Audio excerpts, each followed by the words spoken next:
If Jamaica were to build a high-speed rail network that spans the entire island, the first thing to do is define what that system would look like. A practical design would be a main line running between Kingston, Montego Bay, Ocho Rios, Negril, Port Antonio, and Mandeville, with smaller branches reaching into the remaining areas. That short list covers the capital, the largest tourism hub, and several key population centers. With those points identified, the idea becomes simple. Create a rail backbone that stretches from east to west, with connections to the north coast, the interior, and the western tip of the island. The easiest way to make this possible would be to align the route with the modern highways that already cross the island. The highways are carefully engineered to bypass steep hills, flood-prone areas, and tight communities. That means a railway running parallel to them would benefit from the same terrain studies, land clearance, and engineering choices that have already been done. Using existing highway corridors would also reduce the cost of acquiring land, which can be a huge portion of any infrastructure budget. In other words, the railway doesn't have to carve out an entirely new route, it can follow paths that already exist, with small diversions where necessary to improve efficiency. Once we have the route, we can calculate the likely length of the system. Following the highway network, a full east-to-west line with several spurs would be about 400 to 450 kilometers in total. That's the number we need to compare with other high-speed rail projects around the world in order to estimate cost. International data gives us a useful benchmark. China builds high-speed rail at a cost of around 17 to 21 million US dollars per kilometer. France and Spain usually average about 25 to 35 million per kilometer. The United States is much higher, with the California high-speed rail project costing between 50 and 70 million per kilometer. Jamaica would probably fall somewhere between China and Europe on the scale. Labor costs are lower than in the United States or Europe, but the terrain is much more challenging than China's flat plains. This makes a working estimate of $20 to $40 million per kilometer reasonable. If we apply those figures to 450 kilometers, the range becomes clear. At the low end, 20 million per kilometer would mean about $9 billion. At the middle, 30 million per kilometer would mean $13.5 billion. At the high end, 40 million per kilometer would be around $18 billion. For perspective, Jamaica's entire economy produces about $16 billion in a year. That means this single project could cost anywhere from half the size of the entire economy to slightly more than the entire economy. Numbers this large are why most countries build these systems in phases. The most logical first phase would be the corridor between Kingston and Montego Bay, since that is the single busiest connection. Today, that trip takes 4 to 5 hours by road. High-speed rail could cut that down to about 90 minutes. That section is roughly 200 kilometers. At 30 million per kilometer, it would cost about $6 billion. Later phases could extend the line to the north coast, the eastern end, and finally the western tip of the island until the entire island is linked. But engineering challenges would push costs in some sections above the average. The eastern end has to deal with mountainous terrain. The northern areas involve coastlines prone to flooding and erosion. The interior has rugged limestone landscapes with sinkholes and uneven ground. Each of those factors means more tunnels, more bridges, and sometimes elevated track.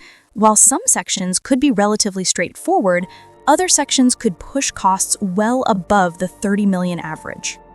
That explains why the full island-wide system has such a wide cost estimate.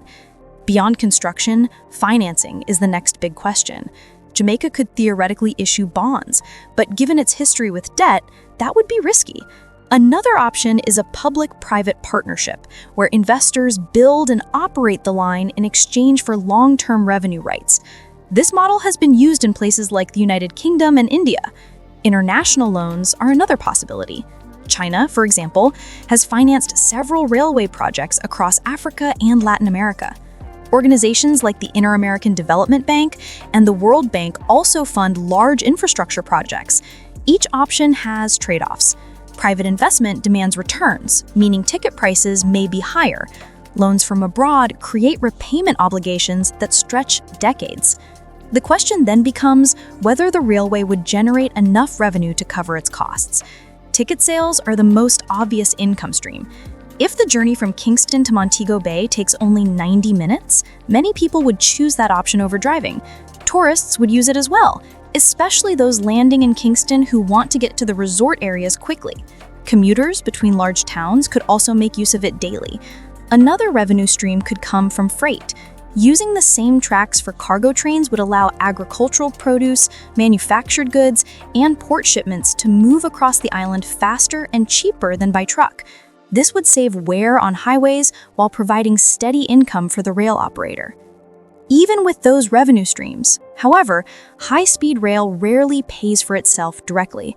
Most systems around the world require government support in the form of subsidies because the operating and maintenance costs are very high.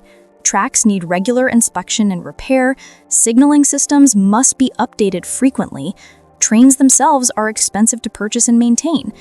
If Jamaica were to build such a system, it would need a long-term financial plan for keeping it safe and functional, not just the money for construction. The potential economic benefits, however, are also huge. In the short term, construction itself would be one of the largest job creation efforts in the island's history. Tens of thousands of workers would be needed, and the demand for materials like concrete, steel, and electrical components would boost local industries. The money spent would ripple into local communities, creating a temporary but powerful economic lift. In the long term, the reduction in travel time could change the way the economy functions.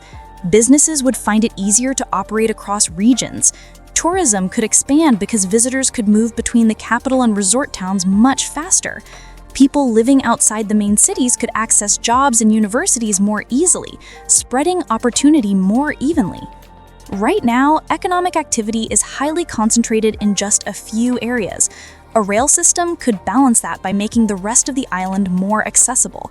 Freight efficiency could also reduce the cost of food and goods, since transportation is a major factor in prices.